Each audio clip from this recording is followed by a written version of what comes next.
Le défenseur central du micro, il a à chaque fois développé un gros volume de jeu. Il a bluffé tout le monde. Un bon joueur qui n'a jamais manqué d'équipe. On lui reproche de démissionner si souvent, c'est oublier que c'est un homme libre. Poids lourd de la communication. Oui, Paul a une brillante carrière. Il affirme bien être plus qu'un chiffre sur un pèse-personne. Je m'aime comme je suis, je me sens bien dans ma peau. Je pense que les gens qui sont autour de moi aussi. Je t'aime. Ambitieux, comme son club de cœur, le Paris Saint-Germain, Il faut toujours aller de l'avant. il vise sans cesse le Graal. Je peux aller au-delà. Voici l'histoire de Paul Mahel, un journaliste qui n'a jamais cessé de rêver grand. Douala, c'est le début du week-end et pourtant, ce qu'on va vivre avec lui n'est que le service minimum de son quotidien, dont le rituel au réveil, comme dans la douche, est de louer l'Éternel à sa manière. Sur ces mots chantés, tirés d'un Gonadje Ballet de Richard Epessé, lui-même inspiré du génie éboalotin, la journée de Paul Mahel commence plutôt bien. Tu as déjà récupéré tes bagages? Au bout du fil, c'est son épouse, de retour d'un séjour hors du pays. Ok, le temps que tu les récupères, j'arrive alors. Cap sur l'aéroport international de Douala. Dans l'après-midi, il est attendu à un programme de transmission des connaissances sur l'intelligence artificielle. Un traitement journalistique. C'est lui qui doit son look à un personnage de la mythique série Le Prince de Bel-Air. J'aimais beaucoup le personnage de Uncle Phil. Un rendez-vous avec son club des vétérans dans une discipline appelée le Maracana. C'est un football qu'on joue à 6 contre 6. Sa journée s'est achevée à l'anniversaire d'une amie. Entre deux activités, il a réussi à se confier à nous pour retracer sa carrière. Je suis Paul Mahel, je suis le gros plan de travelling, clap de début. Cadet d'une fratrie de 5 enfants, le petit Paul bienvenu Mahel vient au monde à Kribi le 20 juillet 1977 des œuvres de Grace Ngosso Victorine et de Mahel et Teki Paul, décédé en 2006. Mon père était un mécanicien. Il avait le talent de Samuel Eto'o et la carrière de Idrissou Mohamedou. Et ma mère, une femme au foyer. Né là-bas, c'est donc tout naturellement sur les bords de l'océan Atlantique à Kribi qu'il commence à aller à l'école en changeant de ville au rythme des déplacements de son géniteur. Mon père allait travailler à IDEA, l'école publique du centre. Je suis venu à Douala où j'ai fini mon cursus primaire à l'école Camberto. Mes études secondaires, je les fait au lycée d'Akwanor à Bonamoussadi. L'élève Paul Mahel, frêle comme ça, il est très taquin. Quand il est dans un milieu, il faut absolument qu'il se fasse remarquer. Sa verve.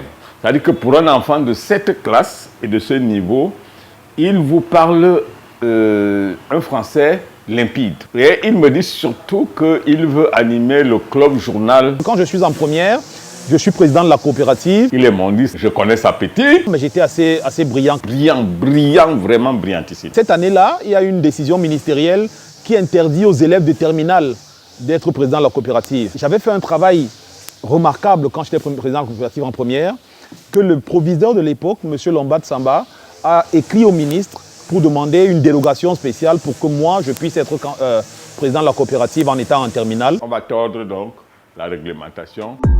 Paul Mahel, dans ses années lycée, s'est vite distingué. J'étais dans l'orchestre du lycée, j'étais dans le club journal du lycée, j'étais dans l'équipe de foot du lycée.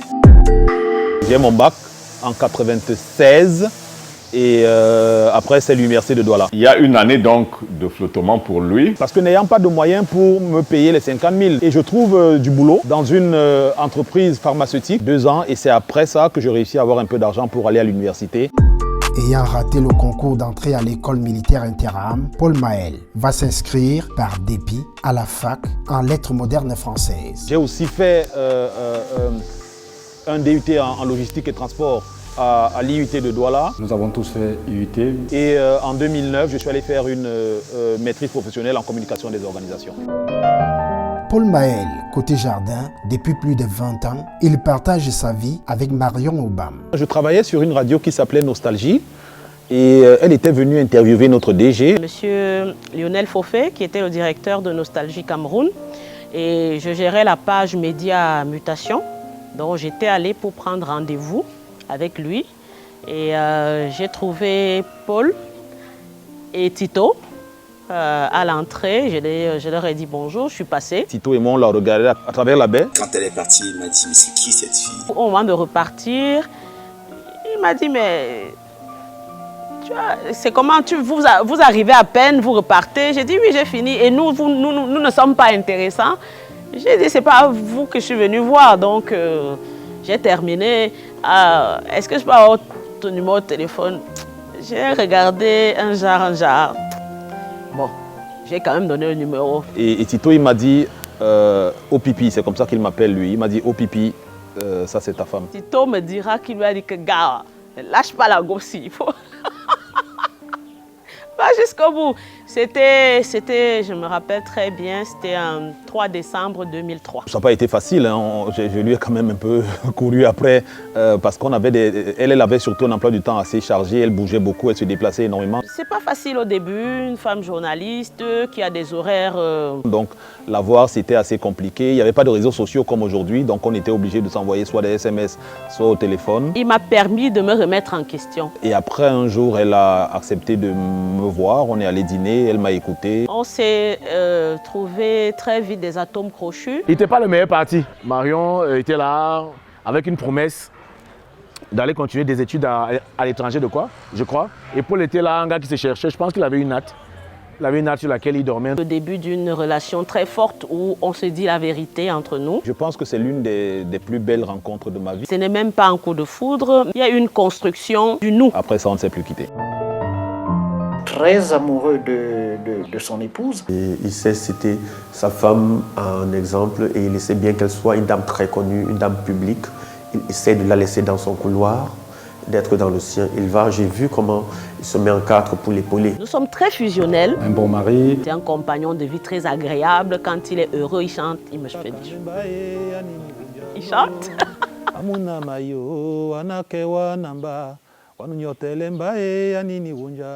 Il fait la cuisine, il braise bien.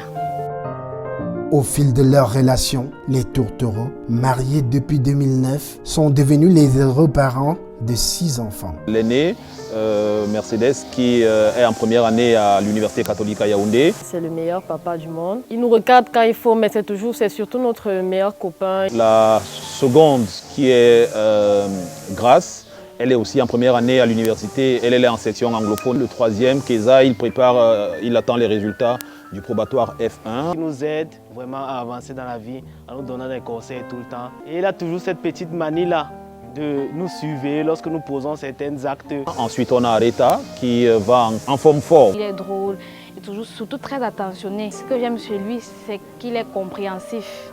Quand on a un problème, il est toujours à l'écoute. Après ça, il y a Kayla elle passe en 5e. Et la toute dernière qui a un caractère bien trempé, qui porte le même nom que ma tante, celle qui m'a littéralement élevé, Elika, qui elle passe en classe 3. Papa charmant, d'ailleurs c'est pour cela qu'on l'appelle Fada. J'ai vu Polo prendre la moto pour ne pas rater le rendez-vous qu'il y avait à l'école pour ses enfants. Très bon papa. L'école des fourches, des enfants là, c'est fourche. C'est trop... Tu as fait la messe? De 8h à 13h.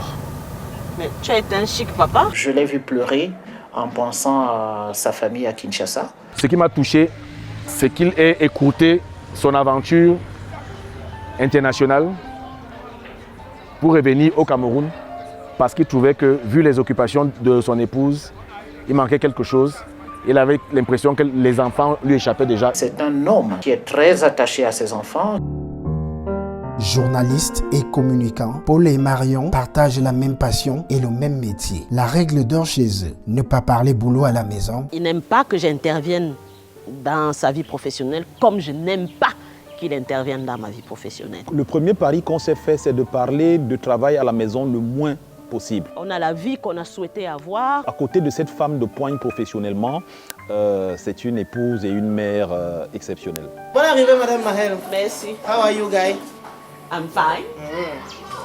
So, In English? yes. Oh! Thank you so much. Quand on lui parle de la belle maison qu'il construit dans son village. Non, ça ne veut pas dire que j'ai des moyens, mais je gagne assez bien ma vie. Pour parvenir à gagner bien sa vie, Paul Maël va braver des étapes aussi dures et réalistes. D'abord, réaliser son rêve d'enfant qui est de devenir journaliste. Moi, j'ai grandi en écoutant la radio. Je vois arriver la télé en 85. Mais il va faire face à un problème non négligeable. Le journalisme pour ses parents, c'est une utopie. Mes parents, et notamment mon oncle, ne considéraient pas ça comme un métier, ils considéraient ça plus comme un hobby. Tant qu'à y faire, sa première radio, Paul Maël va se mouler chez Jacques Logmont, le Master DJ à Souelaba FM 105. Mais son parcours professionnel commence en 2000 à Douala sur Suite FM. Avec des gens comme Eric Omed, qui, je peux dire, est vraiment celui qui m'a donné ma première chance. Dans cette équipe-là, il y avait des gens assez intéressants. Achille Asako, Ampisa Tango, Clarence Yongo, Soflan Kenyé. À Suite FM, je n'étais pas salarié. On nous donnait comme ça au lance-pierre 5 000 francs par semaine. Et les 5 000 francs n'étaient déjà pas réguliers. À peine un an, Paul Maël est déjà sur le départ. Il va quitter Suite FM et par la même occasion, la ville de Douala. J'ai quelqu'un qui arrive et qui me dit on peut te donner un contrat et te payer 200 000 francs par mois. En plus, tu es logé et presque nourri. C'est ainsi qu'il embarque dans le projet Radio Équatoriale. Très peu de personnes croyaient qu'on puisse faire les médias dans une ville autre que Douala ou Yaoundé. Il y a quelques personnes comme Paul Maël, comme Junior Binyam, et d'autres qui ont dit, ils sont partis tenter l'aventure dans le sud. Sud Média et Communication, qui est porté par M. David Menguela. Et c'est à San Medima que je rencontre Don Paul entre Noël et Nouvel An 2002. Et ça a été l'une de mes plus belles aventures professionnelles parce que j'ai beaucoup appris aux côtés de mes collègues qui sont devenus des amis et des frères de l'époque, Junior Binyam, Thierry Ekouti, Vincent de Paula Tangana. Vincent de Paula Tangana, paix à son âme, et Nelly Manette et Sam entreprennent de faire de Paul un journaliste qui au départ n'était qu'un animateur et qui principalement était attaché à faire les tranches matinales. Donc ça n'a pas été évident, il ne pensait pas en avoir le potentiel. Ça a été une très très belle école. Il avait également le background de musicien qui faisait qu'il était également sollicité par le studio à Africaton. Donc cette dextérité-là d'ailleurs que Paul a à manier les consoles fait que je pense que de manière très innovante, on commence à San Medima à avoir à la fois un journaliste ou un animateur qui est au micro et qui tient la console dans le même temps. C'est comme ça qu'il est repéré depuis là-bas et il démissionne de Radio Équatoriale pour venir ici directement pour Radio Nostalgie. Sollicité par Radio Nostalgie, une filiale du groupe Sorano qui vient s'installer au Cameroun en 2003, Paul Maël va opérer un retour à Douala. La Radio Équatoriale, il faut préciser qu'elle a été la toute première radio numérique du Cameroun. On avait acheté un logiciel qui s'appelait le Win Radio, qui était monté par un jeune français qui était venu l'installer ici au Cameroun. Et le Nostalgie, 2 ans plus tard, achète exactement le même logiciel avec les mêmes équipements. Et confie donc la direction de la radio à Mitsou, qui était un très grand animateur de radio sur énergie dans les années 70-80, qui vient donc monter ça ici. Et il revenait aussi de Nostalgie à Abidjan. Et donc, les gens qui avaient monté la radio à San Medima lui disent qu'il y a un jeune au Cameroun que nous avons formé sur le matériel et sur le logiciel. C'est donc comme ça que Mitsou me contacte et me demande si je veux venir à Douala. Je viens à Douala le rencontrer. La radio était vraiment encore dans sa phase de préparation. Et je vais vous dire, je tombe amoureux de Nostalgie par un jingle. Nostalgie, les plus grands tubes. Seulement sur la base de ce jingle-là, je lui dis oui, je veux être de cette aventure-là. En 2001-2002, nous faisions partie de l'équipe originale de Nostalgie, Radio de Nostalgie avec Mitsou. Donc Lian Yacha, Paul Maël, Jason Black. Une aventure qui va très vite tourner au cauchemar. Ça tourne un peu au cauchemar, mais avec le recul aujourd'hui, parce qu'on démarre bien, on est payé pratiquement 200 000 francs dès le début de l'aventure. Avant même d'aller à l'antenne, on était payé tous les mois, c'était vraiment génial. Sauf que dès qu'on commence à émettre, 3 mois après, on n'a plus de salaire. Vraiment, la galère commence. Alors, à ce moment-là, vraiment, ça tourne au tragique. On se sépare dans des conditions vraiment assez violentes. Ça vire vraiment la bagarre et tout ça. Ça s'est mal terminé. En 2005, une nouvelle page de sa jeune carrière va se tourner, car la télévision va lui tendre les bras. Un an avant, j'avais fait la connaissance de Polycarpe Essomba au cours d'un dîner qu'offrait l'ambassadeur de France à Yaoundé à l'occasion du 14 juillet. Et un jour, comme ça, de manière fortuite, je le croise ici à Douala, je lui demande « Tu vas où ?» Il me dit « Je vais au casting d'Equinox. Si ça t'intéresse, tu veux venir ?» Je dis oui, et on va au casting et on est retenus. On est d'ailleurs les deux seuls, lui et moi, qui ne passons pas au casting, où on nous dit tout de suite, bon, vous deux là, mettez-vous là-bas. Le premier présentateur du premier journal télévisé était Equinox Télévision. Bizarrement, mon père décède justement le jour où je dois présenter le premier journal télévisé sur Equinox Télévision. 2 ans après son arrivée à Equinox Télévision, Paul Mahel est viré, et de quelle manière? Je m'entendrais très mal, mais alors très mal avec Théophile Biamou. Et moi, j'ai pas ma langue dans la poche. Et là aussi, c'est terminé, c'est vraiment parti en cacahuète, des bagarres avec et des collègues et avec lui-même Biamou, avec la direction. On ne s'entend pas. De Radio Nostalgie à Equinox Télévision, Paul Mahel décrit des moments de séparation très houleux avec ses employeurs. J'avais tendance à me laisser un peu emporter. Il se met parfois en colère pour je trouve, des petits détails, des petits trucs qui le mettent vraiment en colère. Et il ne parle pas, il ne mange pas, il ne reste pas à la maison, il se fâche, et il reste dehors, il ne parle pas aux gens. Et moi, ça m'énerve. Quand il se met en colère, il est un peu désagréable. Il a des colères silencieuses et je déteste ça. Non, il peut rester, il me boude, il peut faire 2 jours, 3 jours, il me boude et je déteste ça. Paul, lui, quand ça gâte, ça gâte. C'est-à-dire que l'extrême n'est jamais loin de lui, quoi. Les petites anecdotes disent souvent que chaque fois qu'il ne s'entendait pas à cette époque-là avec ses patrons, le premier parent malade qui devait souffrir, c'était l'antenne du média qui l'employait, quoi.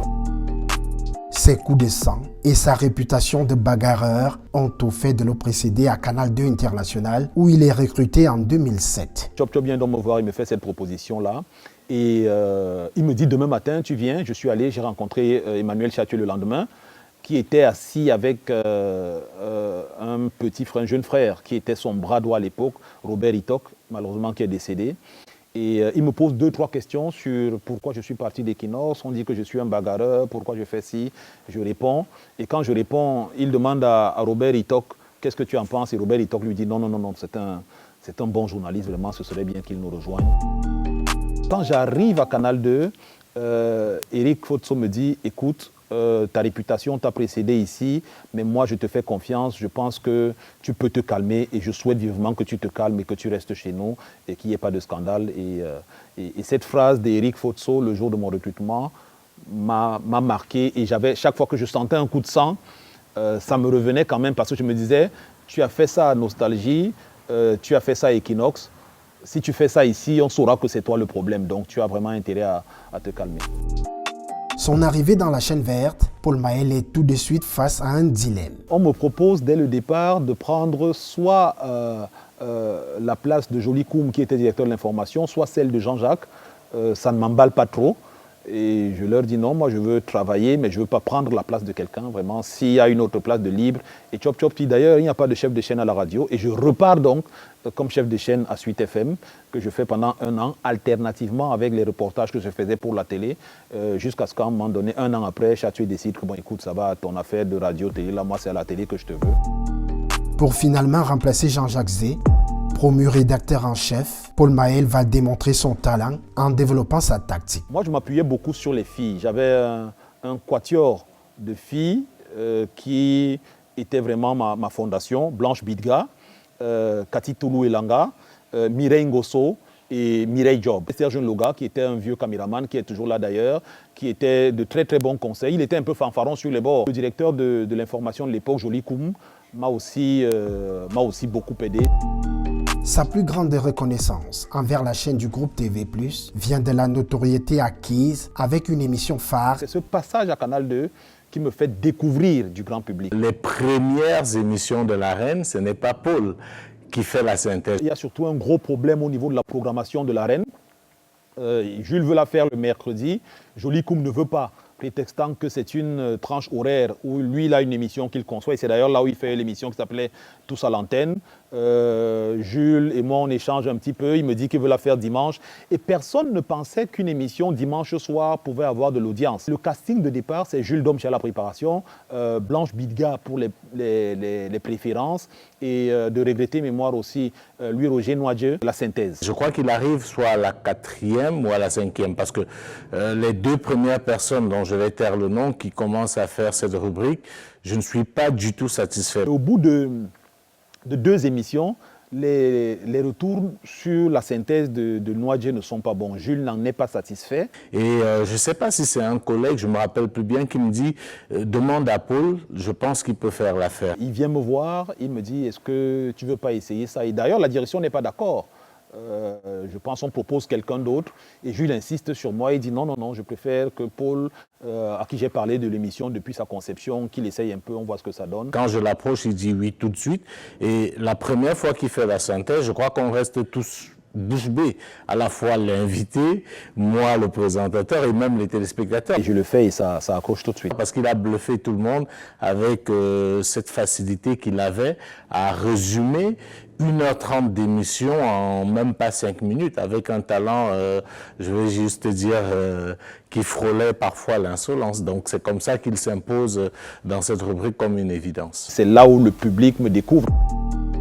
Après le départ de Jules Domche, c'est Paul Mahel qui va d'ailleurs prendre les rênes de la reine sur proposition de ce dernier, malgré les réticences de la direction. Quand Jules s'en va aussi, on lui demande qui est-ce qu'il pense qu'il va présenter l'émission, il dit que c'est moi. Il était celui qui, après moi, connaissait le mieux la reine. La direction, là aussi, est un peu hésitante. Parce que je pensais que c'est celui qui avait le plus de légitimité pour continuer ce projet. Jules insiste, et comme il avait de bons rapports et que le PDG Chatuel l'aimait beaucoup. C'est la démarche que j'avais engagée à l'époque auprès de mes anciens employeurs pour leur dire je partais, je souhaitais que la reine reste, mais je souhaitais surtout qu'elle reste présentée par Paul Mahel. Mais ils ont cédé ça vraiment en traînant des pieds en se disant bon, on va voir 2-3 émissions, il va se casser la gueule. Et on va passer à quelqu'un d'autre. Quelques polémiques en interne où la direction avait commencé à dire qu'il faut roter les présentateurs dans les émissions, une idée que j'avais pas beaucoup compris et qui pour moi ne passait pas. Mahel arrive donc, reprend cette émission, met une nouvelle touche et l'émission prend toute une autre dimension. La reine, où Paul Mahel va définitivement asseoir un style de jeu. Au niveau des interviews, c'est le Alain Belibi de la dernière génération. Il est de ceux qui ont fait qu'on ait envie de regarder des émissions de débat. Je regardais un canal 2, j'étais tout ébloui, je me demandais mais ça c'est mon père en fait. Je marchais fièrement en disant que j'étais sa fille. Paul Mahel n'est plus à partir de là n'importe qui dans la République, puisqu'il va être invité au palais. À plusieurs fois, il va rencontrer le chef de l'État. Il y a des émissions qui sont incarnées par des présentateurs. J'ai encore des gens qui viennent me dire que non, la reine, ce n'est plus ça, ce n'est plus ce que Jules Domche et toi vous faisiez. Mais je veux dire que les journalistes aussi, on est comme des footballeurs, chacun a son style. Soyez sincères, s'il vous plaît, si ça peut vous arriver une fois dans la vie, est-ce que vous êtes encore... À notre époque, l'émission n'était pas violente, elle était impertinente. Aujourd'hui, de temps en temps, j'ai l'impression qu'elle devient un peu... Non, mais non, c'est couillon. 7 ans et 300 000 francs CFA de salaire mensuel plus tard, Paul Mahel estime tout de même qu'il est sous-traité pécuniairement. Son départ se profile. 1 an avant mon départ, je vais voir Éric Chatuel et je lui dis j'estime que je suis sous-payé. Parce que je dirigeais par exemple la rédaction, il y avait les gens dans la rédaction qui gagnaient plus que moi.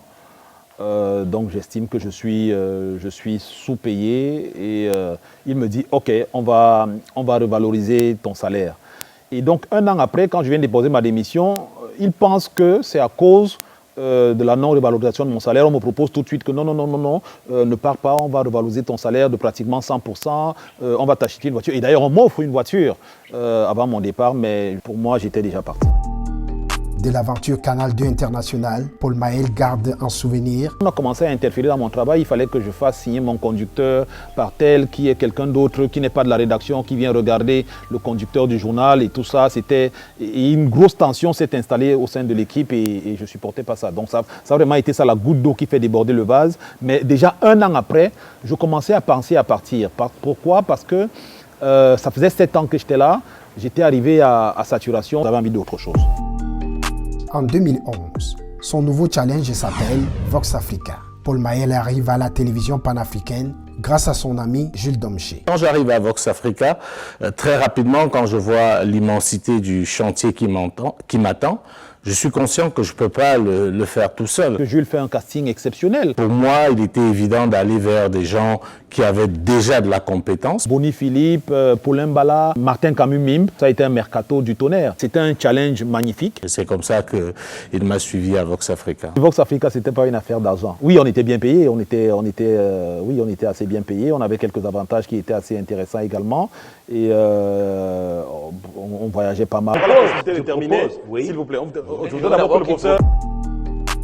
De Yaoundé pour l'Afrique et pour le monde, sa vitrine devenue très vite une référence s'appelle Recto Verso. Recto Verso devient une référence surtout par la qualité des invités et la qualité des thématiques. On veut élever un peu le niveau et faire quelque chose qui soit beaucoup plus didactique. Je me permets de dire que le Cameroun est demeuré une république bananière. Et qu'est-ce que vous proposez? Une séquence va devenir culte. Maître Alice Com qui s'engueule avec le journaliste Sismondi Barlev Bichoka. Vous avez un fils de 5 ans, non? S'il vous plaît. Vous verrez. Vous voulez vous attaquer à mon fils, madame? S'il À vous tout le plaît, monde. Là, Sismondi. Et vous vous attaquez aux enfants des autres. Mon cher. Tu ne seras même peut-être plus là. Sismondi, s'il te plaît. Touchez jamais à mon enfant. Tu auras un enfant homosexuel, toi. Pour Paul Mahel, c'est sa pire émission. Oui, mais malheureusement, celle qui a fait le plus d'audience aussi. Mais pour moi, professionnellement, c'était la pire émission. Surtout que la séquence qui est diffusée n'est pas censée être diffusée. Moi, je dis non, on ne peut pas diffuser ça. Et le réalisateur, à l'époque, Valérie Ngassa, qui était également le directeur technique, décide que non, on ne peut pas faire un dimanche sans émission, donc on va diffuser. Vous êtes en face d'une femme qui est juriste et qui ne sait pas ce que c'est que la criminalité. La criminalité, c'est Voilà ce qui mon est puni professeur par de la droit. loi, madame. Voilà mon professeur de connaissez droit. pas votre travail. Regardez-le bien, il va m'apprendre le droit. Ça a été tragique parce que ce que je trouve surtout, c'est que j'ai briefé Sismondi. Je l'ai appelé, je lui ai dit, j'aurai Alice Com sur le plateau. Est-ce que tu veux venir? Il m'a dit oui, il veut venir. Je lui ai dit, ok, tu viens à condition que tu te tiennes tranquille. Il s'était déjà bagarré, je crois, sur le plateau de la CRTV sur la même thématique quelques temps avant. Donc je lui ai dit, il faut que tu te tiennes tranquille, faisons une émission calme, je veux que les téléspectateurs en tirent quelque chose. Tu la laisses dire ce qu'elle veut et après, toi, tu développes ce que tu veux vraiment, mais pas de bagarre. Il me dit oui, jusque 5 minutes avant son entrée à l'antenne, je lui réitère ces consignes-là, il me rassure que non, ne t'inquiète pas, moi j'ai préparé ce que j'ai à dire, je ne veux même pas savoir ce qu'elle a à dire. Mais dès qu'il est sur le plateau, ça part en sucette. Garde-toi un peu de modestie. Maître, hein. s'il te plaît. Vraiment, non, tu me l'as amené ici, c'est pour qu'on fasse la guerre. Je ne suis pas contre la guerre. Mais Alors, je sais faire la paix. asseyez-vous et faites-le. Asseyez-vous. Tu ne me donnes aucun ordre. Chef de bureau d'Ouala, puis directeur Afrique centrale, Paul Mahel va se retrouver à la tête de l'émission Sans rancune. Au ministère de l'Environnement au Congo. Là, on a tout le style Paul. C'est vraiment lui-même, c'est sa personnalité qui se reflète dans une vidéo comme celle-ci. D'abord, son style vestimentaire aux antipodes du bling-bling. 14 décembre 2017. 6 ans après son arrivée, Paul Mahel décide de prendre sa retraite journalistique en faisant ses adieux à Vox Africa. Je suis directeur Afrique centrale. Au-dessus de moi, il y a le DG et il n'y a aucune chance que je devienne directeur général. Donc là aussi, je suis aussi un peu essoufflé par ces 20 années de journalisme. Il est arrivé au bout du rouleau, émoussé par 20 ans de terrain. Il disait dernièrement qu'il a démissionné cette fois. Parce qu'il estime que le journaliste aussi doit vivre de son travail. Donc il n'a pas peur de démissionner. Quand ça ne va plus, il part. Donc c'est quelqu'un qui est comme un footballeur. Quand je pars de Vox, je n'ai aucune proposition, je n'ai aucune perspective. Je n'ai nulle part où aller. J'ai même... L'idée initiale, c'est que j'ai envie de partir des médias. Ce n'est pas quelque chose qui m'intéresse encore. On lui reproche de démissionner si souvent. C'est oublier que c'est un homme libre, fondamentalement libre. Paul Mahel est un esprit libre qui ne s'accommode pas des prisons habituelles du Camerounais moyen. Comment est-ce que tu fais? Où est-ce que tu prends la force de dire « Ok, là je démissionne parce que c'est pas bon ». Quand il ne se sent pas à l'aise dans cet environnement, il s'en va sans aucune rancune, comme le disait une de ses émissions. Parti le cœur léger, aujourd'hui avec le recul, il a un message d'espoir pour Vox Africa. La grosse difficulté, c'est au niveau de la transversalité de l'audience. Les préoccupations camerouno-camerounaises n'intéressent pas forcément les Tchadiens. Comment faire en sorte que la transversalité de cette idéologie-là puisse intéresser l'auditoire africain? Et je pense que c'est cette formule qu'on n'a pas encore trouvée, mais je pense que Vox Africa, c'est la télé de l'avenir, c'est un projet exceptionnel. Avec sa voix d'extincteur, il s'est fait une place dans le panthéon des distingués de la famille des colporteurs d'informations, sans toutefois être un journaliste formé. Je revendique mon statut de journaliste autodidacte. La flamme de sa passion, c'est sur le terrain de la communication institutionnelle et stratégique qu'il va continuer à la faire briller. Janvier 2018. L'homme qui lui fait sauter le pas, c'est un avocat renommé et homme politique, Maître Akere Tabeng Mouna. Akere Mouna, je l'interviewe 3-6 mois avant et il m'appelle, il me dit, écoute, maintenant que tu n'es plus à Vox, je t'avais dit que je voulais que tu travailles avec moi. Le type de programme qu'il commence à conduire, que ce soit à Canal 2 avec La Reine ou à Vox Africa par la suite avec Recto et vers d'autres programmes, le prédispose déjà. Il a un pouvoir d'adaptation. La grandeur et l'humilité de l'homme. C'est quelqu'un qui fonctionne comme un blanc, c'est comme ça qu'on dit au village. Avoir un monsieur de cette stature qui vous écoute, qui vous demande conseil et qui vous suit, tout en sachant exactement ce qu'il veut. Depuis 2018, on chemine ensemble, on réfléchit ensemble, on fait des projets ensemble. On est en train de réfléchir sur quelle stratégie adopter sur 2025. On pense qu'il faut partir sur une coalition qui partirait sur une transition pour le Cameroun. On est en train de travailler là-dessus, on discute avec plusieurs leaders. Si ça paye mieux qu'à la télé. Ah non, ça n'a jamais été une affaire d'argent. Très souvent, la rétribution n'est pas sa motivation première. C'est-à-dire que si il adhère à un projet, s'il épouse une cause, il y va, il s'y met à fond. On n'a jamais discuté, lui et moi, bon, écoute, tu vas travailler, je vais te payer. On n'a jamais eu de contrat. On a discuté, il m'a dit ce qu'il voulait faire. Il m'a donné sa vision de la présidence de la République, sa vision de la campagne, sa vision du Cameroun. Et j'ai adhéré tout de suite. On n'a jamais parlé d'argent, lui et moi. Entre 2019 et 2022, la République démocratique du Congo lui offre 2 passes décisives. J'ai répondu à un appel à candidature à l'insistance de mon grand frère Eric Tchindjé qui m'a appelé un jour. Il m'a dit, écoute, il y a des gens à qui j'ai donné ton contact et ton CV qui vont te contacter pour un poste, mais tu dois le gagner, le poste. Il y a un cabinet américain qui m'appelle, qui me dit qu'il cherche un directeur de la communication pour l'Assemblée nationale de la RDC. Au départ, ça ne m'intéresse pas. Mais quand il me dit que vous êtes 14 candidats, il faut que tu sois le 15e pour qu'on lance le processus de recrutement. Je me dis, bon, je vais un peu me jauger à d'autres personnes et voir ce que je vaux. Il a fait donc un voyage pour l'entretien. Et donc finalement, je suis retenu pour ce poste-là. Il m'annonce la bonne nouvelle.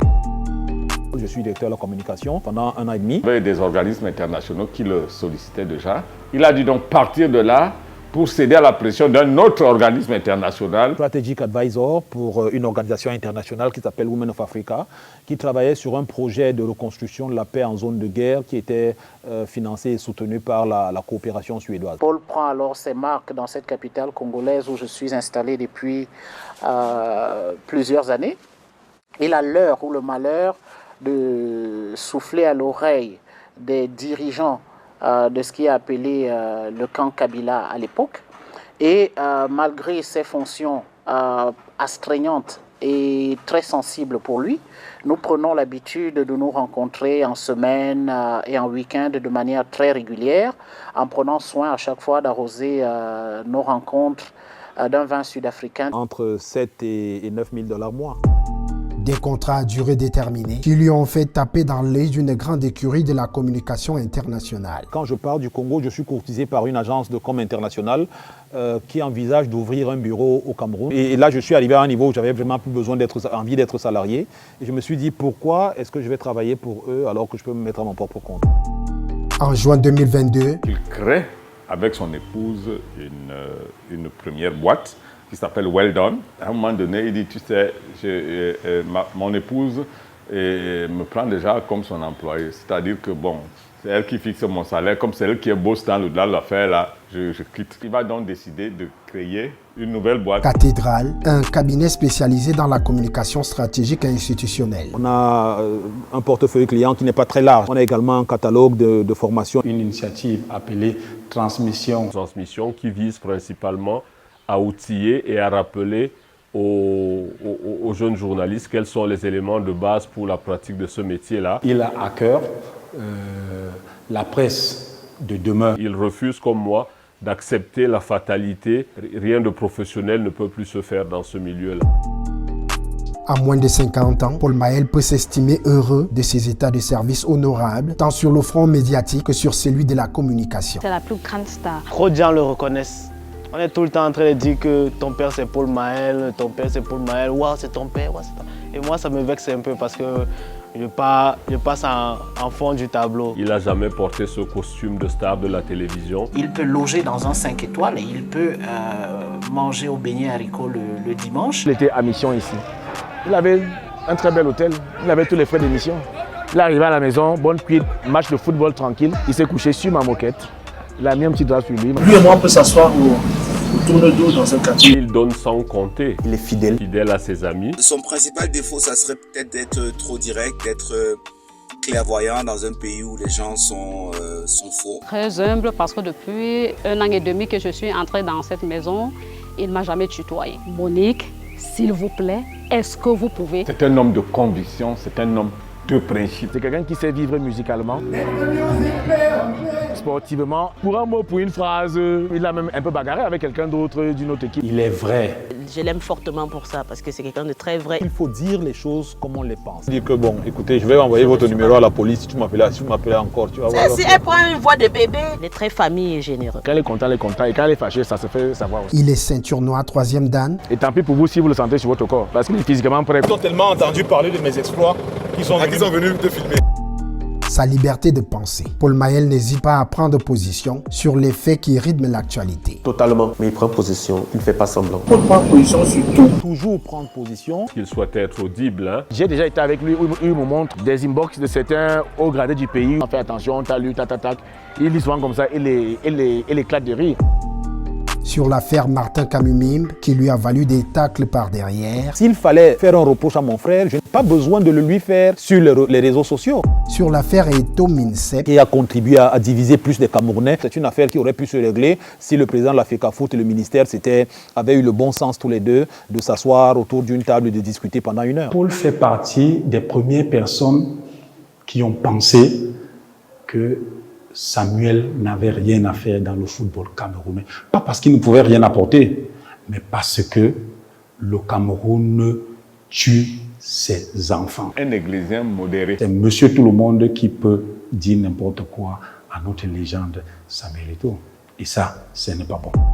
Sur une probable candidature pour briguer un nouveau mandat du président Paul Biya en 2025. Ce n'est pas Biya, Kamto, Cabral, Akere, c'est pas ça qui m'intéresse. Ce qui m'intéresse, c'est les structures, c'est les organisations, c'est les systèmes. Et aujourd'hui, le problème du Cameroun est systémique.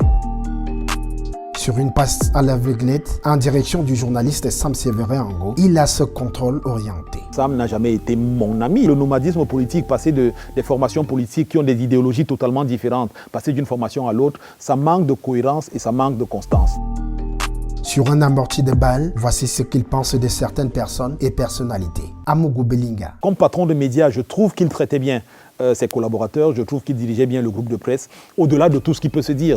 Ernest Obama, je pense qu'il lui manque un peu de réserve et de pondérance. Il s'engage trop émotionnellement sur des questions qui devaient rester strictement professionnelles. Bruno Bidjan, c'est un jeune journaliste que j'aime beaucoup. J'aime la témérité, l'abnégation dont il a fait montre. C'est quelqu'un qui est parti de zéro pour arriver là où il est. Même si on peut questionner, il a surtout des qualités que personne ne peut lui contester. L'une d'entre elles, c'est la loyauté. Moi, si mon boss me demande maintenant de courir et d'entrer dans un trou, je vous assure que je le ferai sans hésiter. Laura D. La vraie star de l'audiovisuel qu'on a eu ces 10 dernières années, c'est Laura D. Dieudonné Somba. J'ai aimé récemment sa sortie quand il disait que ce qui se passe entre le ministère et la FECAFOOT était la répétition de ce qui se passerait après le président Biya. Et je trouve que cette lecture de l'actualité-là est assez pertinente. Je trouve dommage les railleries dont il est parfois victime et ça prouve que les gens s'intéressent à ce qui est superflu. STV. Je n'ai jamais compris pourquoi cette télévision n'a véritablement jamais décollé et pris la place qu'elle devrait avoir dans le paysage audiovisuel camerounais. C'est dommage, parce que c'est une télé dans laquelle les promoteurs ont mis énormément de moyens. Equinox Télévision. Ça vire un peu aux extrêmes. On ne peut pas toujours tout tourner au noir. Canal 2 International. Qui a réussi à se positionner sur le podium de tête dans l'audiovisuel camerounais, qui est un groupe qui se porte plutôt bien, qui a été une rampe de lancement pour beaucoup de jeunes journalistes, qui a des activités connexes. Mais je le disais déjà quand je travaillais à Canal 2, je le dis encore aujourd'hui, ils n'ont pas réussi à passer à la prochaine marche des escaliers. Suzanne Kalalo, je trouve dommage qu'elle n'ait pas trouvé dans le paysage médiatique camerounais une tribune qui lui permette d'ouvrir totalement tout le talent qui est le sien. Élevé au rang de sélectionneur, André Mirabeau Mahop, un très très bon journaliste. Charles Douglas Débat, il a quelque chose. Le petit Boris Banteke me fascine. Je suis admiratif des progrès que fait ma jeune consoeur Aimée Catherine Moukouri. Je trouve également les progrès intéressants que fait ma fille Lille Pidjou. Lui qui a failli intégrer l'orchestre des 100 visas de petits pays. On a fait le casting et après Sylvain Gondi, qui était le chef d'orchestre à l'époque, a estimé que nous sommes trop jeunes. Avec un esprit de jeu offensif basé sur la possession de balles, Paul Maël définit sa vie en une devise. Keep going forward, the sky is the limit. Avec son juron de compagnie. Par les saintes culottes de McGregor. Par les saintes culottes de McGregor. Par les saintes culottes de McGregor. Une chose est sûre, Paul Maël, le défenseur central du journalisme de qualité, n'a pas encore accroché ses crampons et son mercato médiatique le réserve des surprises. Polo.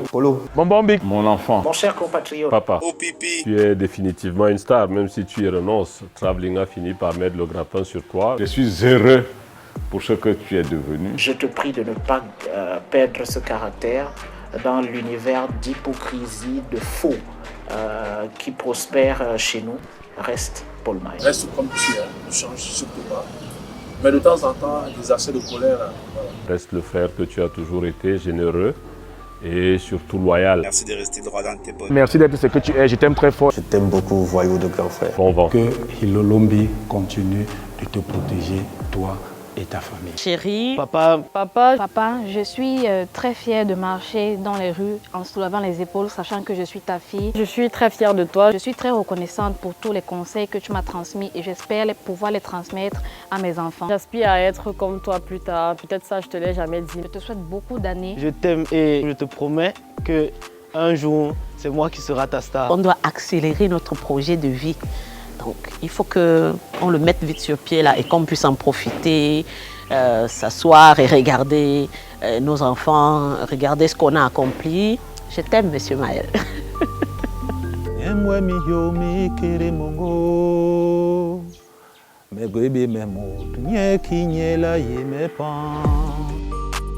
Je suis Paul Maël, j'ai été très heureux d'être le gros plan de Travelling. Clap de fin.